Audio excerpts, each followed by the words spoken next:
Picture this. You are standing on the polished hardwood of a professional basketball court. The bright, blinding lights of the arena are shining down. The cameras are rolling. Millions of people are watching from their living rooms, expecting to see the absolute pinnacle of athletic excellence. This is the WNBA. This is supposed to be the gathering place for the absolute best, most elite, most fundamentally sound female basketball players on the face of the earth. But recently, a highly toxic, incredibly deceptive illusion has crept into the sport.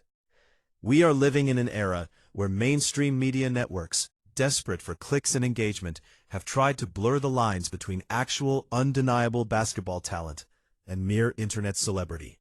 They have tried to convince you, the highly educated basketball consumer, that viral social media drama, pre-game tunnel outfits, and press conference theatrics are somehow equal to hitting logo threes, dropping no-look dimes, and dominating the actual box score. Well, the illusion has just been violently shattered. The glass has been broken. The reality check has arrived, and it was delivered with the absolute unapologetic ruthlessness of a sledgehammer. Welcome back to WNBA She Serves. If you are exhausted by the corporate sports media lying to your face, if you are sick and tired of the forced narratives that completely ignore the actual game of basketball, you have found your absolute sanctuary. We do not do polite commentary. We do not sugarcoat the truth to protect fragile egos. We dissect the game, the business, and the culture of the WNBA with a surgical scalpel. Grab a seat, lock in, and turn your volume all the way up to the maximum level. Because today, we are breaking down the exact moment that massive business mogul and podcast powerhouse Patrick Bet-David grabbed a microphone and completely, totally, and historically obliterated Angel Reese. We are talking about a total deconstruction of the Angel Reese hype train. We are diving deep into the most embarrassing, fundamental flaw in her game. We are exposing the myth of the manufactured media rivalry. And we are breaking down exactly why Patrick Bet-David looked the entire sports world in the eye and said the quiet part out loud. Angel Reese is smoking basic layups, and she is absolutely, unequivocally, nowhere near the same stratosphere as Caitlin Clark. Let us set the stage, because the context here is absolutely vital. Patrick Bet-David is not just some random internet troll. He is not a hot-take artist desperate for a viral tweet on ESPN. He is a highly successful, multi-millionaire entrepreneur. He is a brilliant business mastermind who looks at the world entirely through the cold, unforgiving lens of numbers, economics, market value, and actual tangible production. When Patrick Bet-David speaks about a business, an industry, or an athlete, he strips away all the emotional fluff. He looks strictly at the return on investment. And when he turned his analytical eye toward the WNBA, and specifically toward the media-manufactured rivalry between Angel Reese and Caitlin Clark, he did not hold back. He dropped a truth bomb that sank absolute shockwaves through the Chicago Sky front office, and had Caitlin Clark fans nodding their heads in absolute, undeniable vindication. His primary target? The absolute, undeniable, glaring lack of fundamental basketball skills coming from the self-proclaimed Chai Marby. Let us talk about the layup. I want you to really, truly think about what a layup is in the game of basketball. It is the absolute foundation of the sport. It is the very first shot they teach you when you are 7 years old playing in your local YMCA recreational league. 2 steps, eyes on the target, a soft, controlled touch off the top corner of the painted square on the glass backboard. It is supposed to be automatic. It is supposed to be the easiest, most high-percentage shot on the entire hardwood floor. If you are a professional basketball player, if you are 6 feet 3 inches tall, if you are playing in the paint in the highest, most competitive women's basketball league in the world, a contested layup is an expectation. An uncontested layup is an absolute guarantee. But not for Angel Reese. And Patrick Bet-David called it out with brutal, surgical precision. He pointed out the glaring, embarrassing reality that the mainstream media completely refuses to show on their highlight reels. Angel Reese is still, consistently, repeatedly, mind-bogglingly smoking easy layups. We are not talking about highly contested, acrobatic reverse layups in heavy traffic against 3 defenders. We are talking about catching the ball 1 foot away from the rim, looking directly at the basket, and throwing up wild, out-of-control, clunky shots that bounce harmlessly off the side of the rim, or smack aggressively against the bottom of the backboard. It is a fundamental breakdown of epic proportions. How can a player be crowned by ESPN as the co-savior of the WNBA when she cannot consistently execute the most basic, fundamental offensive maneuver in the history of the sport? Patrick Bet-David looked at the tape, he looked at the statistics, and he called her out on the absolute absurdity of the situation. And this leads directly into the most controversial, heavily debated topic in the WNBA today: the stat padding narrative. The offensive rebound illusion. For months, the media has shoved Angel Reese's rebounding statistics down our throats. They have plastered her double-double streak across every single sports graphic in America. They told us she was a historic, generational force on the glass. But Patrick Bet-David and millions of real educated basketball fans watched the actual games. And what did they see? They saw the Moses Malone sequence, but not in a good way. They saw Angel Reese catch the ball in the low post. She throws up a wildly inaccurate, rushed layup. She misses. She grabs her own rebound. She throws up another panicked, ugly shot from 2 feet away. She misses again. She grabs her own rebound again. Finally, on the 3rd or 4th desperate flailing attempt, the ball manages to accidentally roll through the net. The stat sheet reads 2 points and 3 offensive rebounds. The media reads dominance. Patrick Bet-David reads an absolute lack of offensive polish and a terrifying inability to finish at the rim.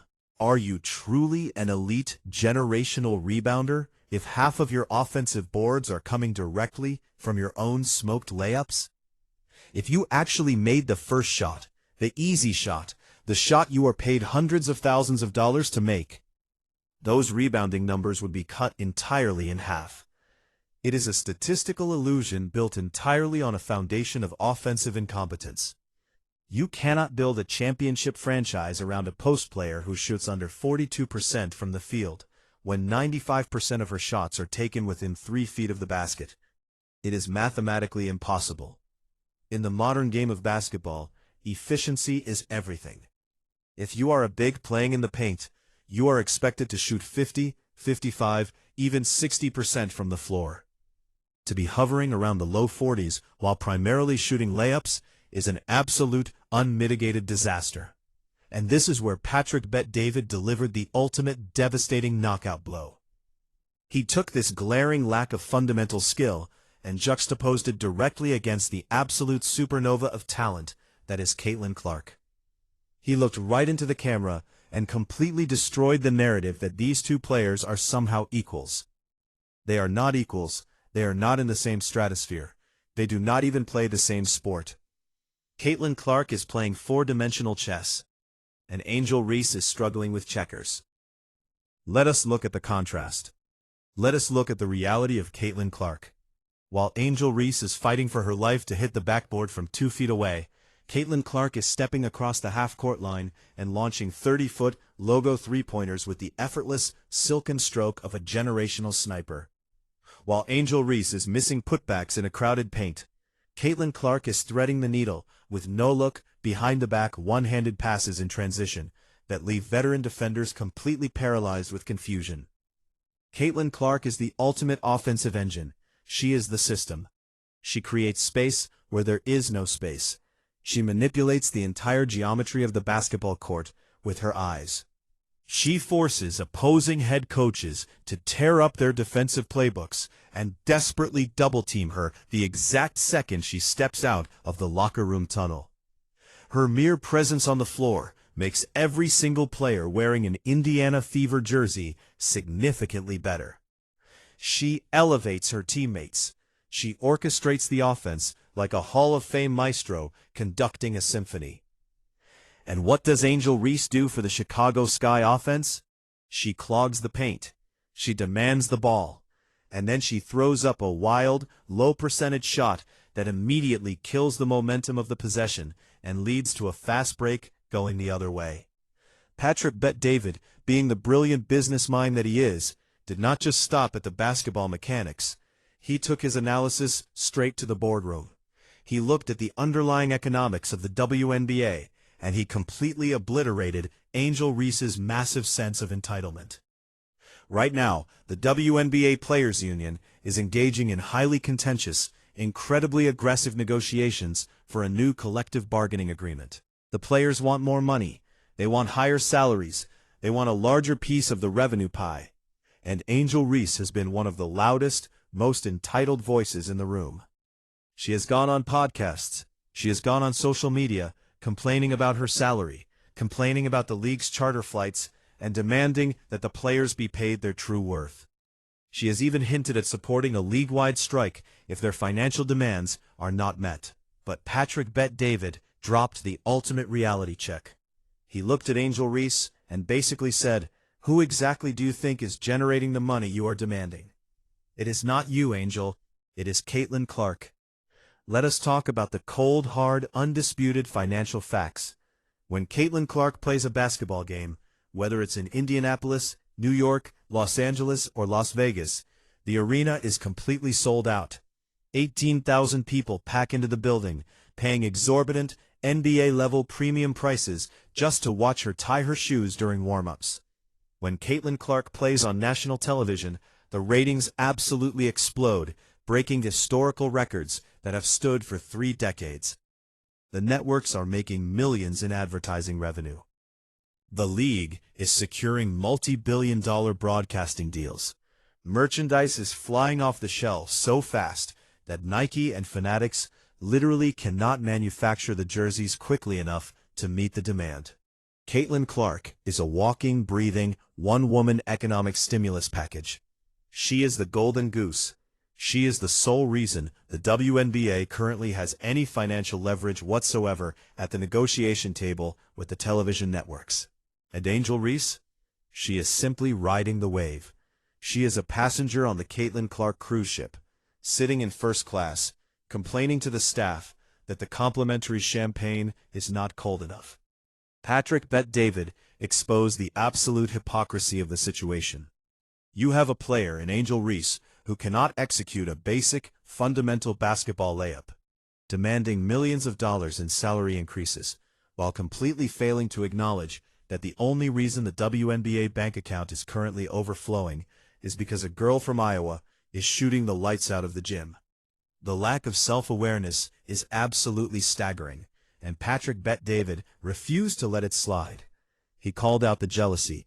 He called out the manufactured rivalry. Because let's be honest, the mainstream media created this rivalry out of thin air to generate clicks. ESPN, Fox Sports, and all the major networks spent 2 entire years desperately trying to convince the American public that this was the next Magic Johnson versus Larry Bird. They tried to frame Angel Reese as the ultimate villain, the fierce, unstoppable rival who could go toe-to-toe with the Golden Child.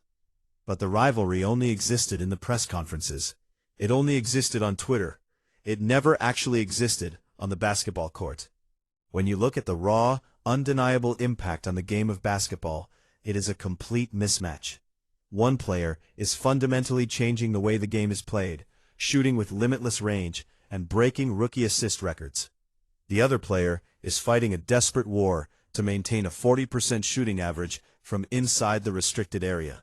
Patrick Bet-David's comments were a massive splash of ice-cold water in the face of a sports media establishment that has completely lost its mind. He is saying what millions of actual dedicated basketball fans have been screaming at their televisions for months. Stop pretending they are on the exact same level. Stop artificially elevating a wildly inefficient post player just to create a dramatic storyline for daytime television debates. When Angel Reese steps onto the court, she brings drama, she brings outfits, she brings social media followers, she brings controversy. But when Caitlin Clark steps onto the court, she brings absolute, undeniable, generational basketball greatness. And in the unforgiving arena of professional sports, the hype always, eventually, fades away. The viral moments disappear into the algorithm. The flashy outfits are forgotten. But the tape never lies. The box score never lies. The shooting percentages are permanently etched into the history books.